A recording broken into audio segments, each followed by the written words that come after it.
बड़ी खबर, जहां जस्टिस सूर्यकांत देश के 53वें सीजीआई बन गए हैं। राष्ट्रपति भवन में शपथ ग्रहण समारोह हुआ, जहां उन्हें गोपनीयता और पद की शपथ दिलाई गई।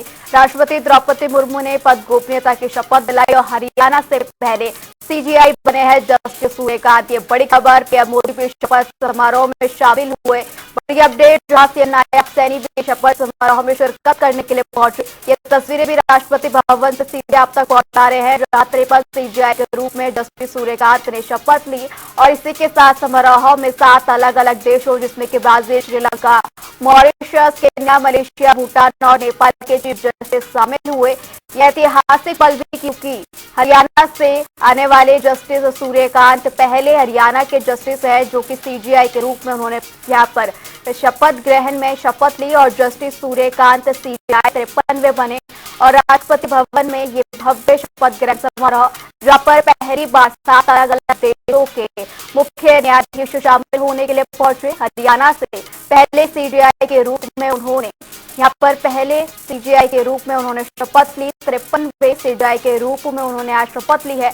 जस्टिस सूर्यकांत का शपथ ग्रहण समारोह बेहद ही खास रहा, क्योंकि पहली बार ऐसा हुआ कि समारोह में 7 देशों के मुख्य न्यायाधीश शामिल हुए हैं। ब्राजील, श्रीलंका, मॉरिशस के चीफ जस्टिस भी शामिल हुए। इसी के साथ केन्या, मलेशिया, भूटान और नेपाल के चीफ जस्टिस भी शामिल हुए। इस दौरान कई लोग यहाँ पर मौजूद रहे। द्रौपदी राष्ट्रपति मुर्मू ने उन्हें पद और गोपनीयता की यहाँ पर शपथ दिलाई। ये तस्वीरें भी शपथ ग्रहण समारोह से, जहां राष्ट्रपति भी जाते हुए नजर आ रहे, प्रधानमंत्री नरेंद्र मोदी भी समारोह से जाते हुए ये नजर आ रहे हैं। ये तस्वीरें जहां पर शपथ ग्रहण समारोह आयोजित किया गया और सूर्यकांत ने 53वें सीजीआई के रूप में शपथ ग्रहण की। इस दौरान उनका काफी लंबा इतिहास भी रहा, जहां उन्होंने पढ़ाई और इसी के साथ कई ऐतिहासिक फैसलों में अहम भूमिका निभाई है। 1984 में उन्होंने हिसार से यहाँ पर अपनी करियर की शुरुआत की। 1985 में पंजाब हरियाणा हाईकोर्ट में प्रैक्टिस की और संवैधानिक सेवा और सिविल मामलों में भी उनकी अहम भूमिका देखने को मिली। महत्वपूर्ण पद की बात करें तो वो सबसे युवा एडवोकेट जनरल हरियाणा के रह चुके हैं और सीनियर एडवोकेट साल 2001 में रहे। जज रहे हैं पंजाब और हरियाणा हाईकोर्ट में 2004 में और चीफ जस्टिस हिमाचल प्रदेश भी रह चुके हैं। कई महत्वपूर्ण की जिम्मेदारी यहाँ पर उन्होंने संभाली है। इसी बीच रुक करेंगे एक बड़ी और अहम जानकारी की ओर। बड़ी खबर, जहाँ जस्टिस सूर्यकांत देश के 53वें सीजीआई बन चुके हैं। राष्ट्रपति भवन में शपथ ग्रहण समारोह हुआ। ऐतिहासिक पल, जहाँ राष्ट्रपति द्रौपदी मुर्मू ने उन्हें पद और गोपनीयता की शपथ दिलाई है। हरियाणा से पहले सीजीआई बने हैं जस्टिस सूर्यकांत। ऐतिहासिक पल हरियाणा के लिए भी, जहां पीएम मोदी भी शपथ ग्रहण समारोह में शामिल हुए। सीएम सैनी भी पहुंचे और इस ऐतिहासिक पल के साक्षी बने। जस्टिस सूर्यकांत का शपथ ग्रहण समारोह काफी बेहद और खास रहा, क्योंकि समारोह में 7 देशों के मुख्य न्यायाधीश शामिल हुए, जिसमें ब्राजील, श्रीलंका, मॉरिशस और इसके साथ केन्या, मलेशिया, भूटान और नेपाल के चीफ जस्टिस भी शामिल हुए। जस्टिस सूर्यकांत का 14 महीने का कार्यकाल होगा और वो हिसार के पेटवाड़ गांव के रहने वाले हैं। जस्टिस सूर्यकांत जन्म 10 फरवरी 1962 को हरियाणा के हिसार में। शिक्षा ग्रेजुएशन 1981 में हरियाणा के हिसार से, एलएलबी रोहतक से, एलएलएम कुरुक्षेत्र यूनिवर्सिटी से।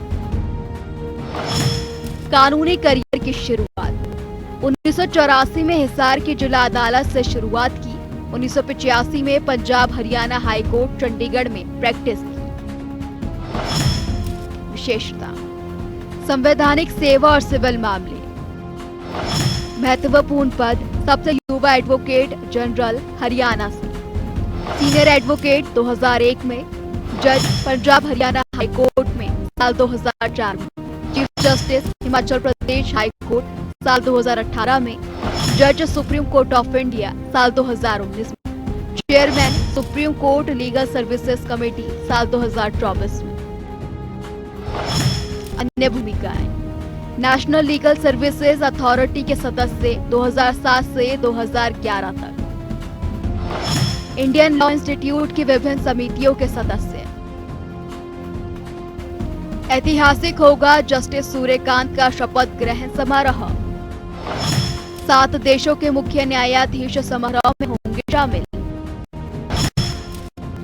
आर्टिकल 370 आर्टिकल 370 को निरस्त करने के लिए 2023 के फैसले को बरकरार रखना। गुरमीत राम रहीम मामला पंजाब और हरियाणा हाईकोर्ट की फुल बेंच का हिस्सा थे, जिसने 2017 में बलात्कार के मामलों में डेरा प्रमुख गुरमीत राम रहीम को लेकर जेल में हुई हिंसा के बाद डेरा सच्चा सौदा को पूरी तरह से साफ करने का आदेश दिया था। राजद्रोह कानून का स्थगन जस्टिस सूर्यकांत उस बेंच का हिस्सा थे जिसने कॉलोनियल एरा के राजद्रोह कानून को स्थगित रखा था। साथ ही निर्देश दिया था कि समीक्षा तक इसके तहत कोई नई एफआईआर दर्ज न की जाए। बार एसोसिएशन में महिलाओं के लिए आरक्षण सुप्रीम कोर्ट बार एसोसिएशन समेत समस्त बार एसोसिएशनों में 1/3 सीटें महिलाओं के लिए आरक्षित किए जाने का निर्देश देने का श्रेय भी जस्टिस सूर्यकांत को दिया जाता है। एएमयू पर फैसला जस्टिस सूर्यकांत 7 जजों की बेंच में शामिल थे, जिसने 1967 के अलीगढ़ मुस्लिम यूनिवर्सिटी के फैसले को खारिज कर दिया था। इसके बाद संस्थान के अल्पसंख्यक दर्जे पर पुनर्विचार का रास्ता खुल गया था। बिहार एसआईआर मामले की सुनवाई जस्टिस सूर्यकांत ने बिहार में एसआईआर से जुड़े मामले की सुनवाई भी की। जस्टिस सूर्यकांत ने चुनाव आयोग को निर्देश दिया था कि बिहार में एसआईआर के बाद ड्राफ्ट वोटर लिस्ट से बाहर किए गए 65 लाख नामों की डिटेल सार्वजनिक की जाए।